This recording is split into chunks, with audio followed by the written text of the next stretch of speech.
Hi Craig, this is for your dad. I'm just going to show you how to, so it's a brand new trombone and it's got damaged in transit. You can see the big creases in the actual bell part there, and you can see the actual alignment as when it's been knocked back at that point there. So I was just going to pull it back. First thing I'm going to do is line it up by sight. I found the easiest way to do this is on my knee because it supports it really well. And then I just gently, you're better off hitting it 10 times softly than 1 time hard. And all I'm doing is just pulling it back. This pulled some of the crease out as well. So when you're doing dents, you always do the opposite to how it's been impacted. So it's obviously been hit there to crumple it. So if I pull it back there, then it'll actually pull some of this crease out at the same time. So I just sight it across, put it on my knee, and then I use wooden hammer, and then it dents the wooden hammer, not the actual material. If I was to actually hit this on a metal block, it would actually mark the actual bell. So because I'm using my knee's soft, and it just gives in. I might not be able to walk in a few years' time, but I don't think the customer of this cares whether I can walk in 10 years' time.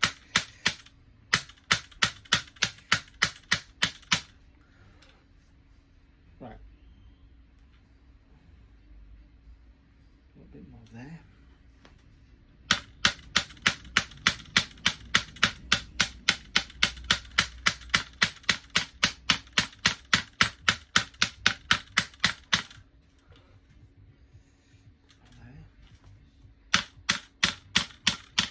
Very tempted just to hit it really hard.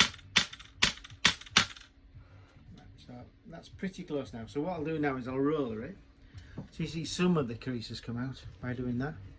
So if I roller it now, and then I might have to go back and level it off a little bit. So if you follow me over here, you go on that side.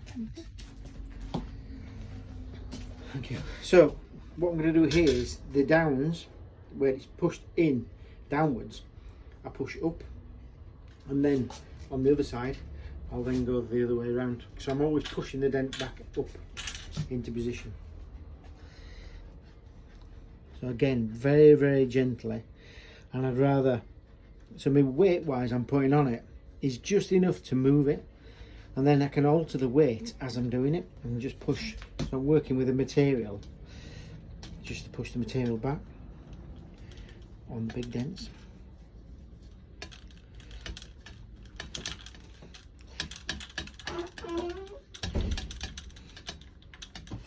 So then this way you can actually see where it's going. So now you can sort of see that I'm gonna pull this line up here now.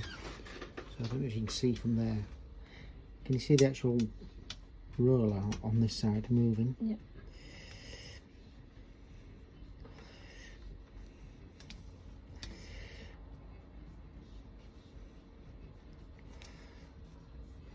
And again, I'm just working the metal back.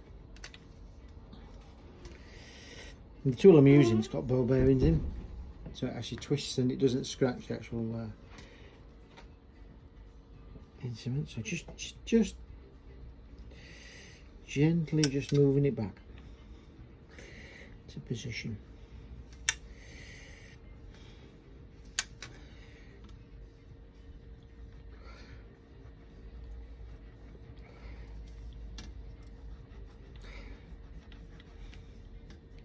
But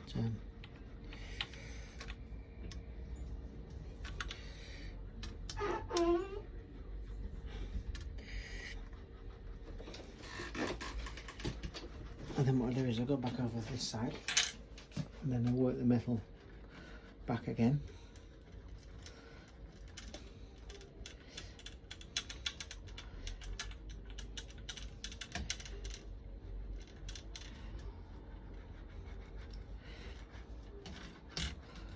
And just keep working it back, and just what I'm doing is I'm spreading it wider and then joining it all the lines I'm putting in. I'm joining back up again by moving it down.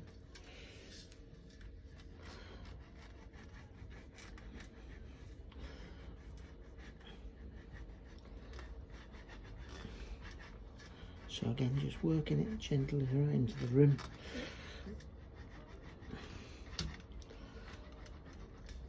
Just work it back down. So with it being a new instrument, I've only got the tolerance of the lacquer, which is about 5 microns. I don't want to go through, I don't want to be emerying it all, I don't want to be doing anything.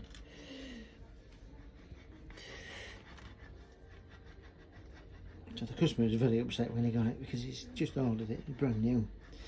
He got it in perfect condition, and then he dropped the case, and he just dented it. So my job is to try and make it so it's less painful when he gets it back.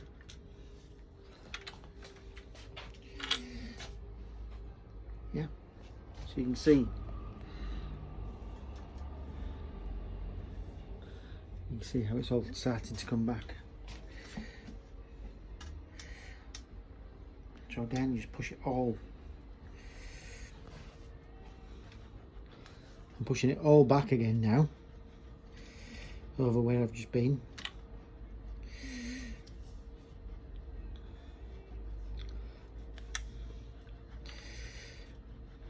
It's like working with plasticine. It's just, you've got to mould it into the shape you want to be.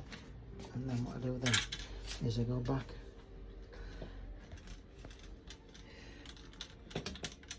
over it this way, just putting enough pressure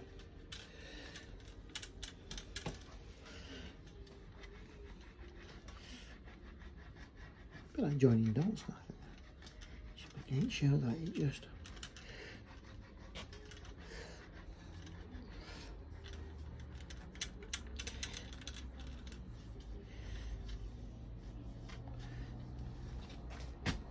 yeah.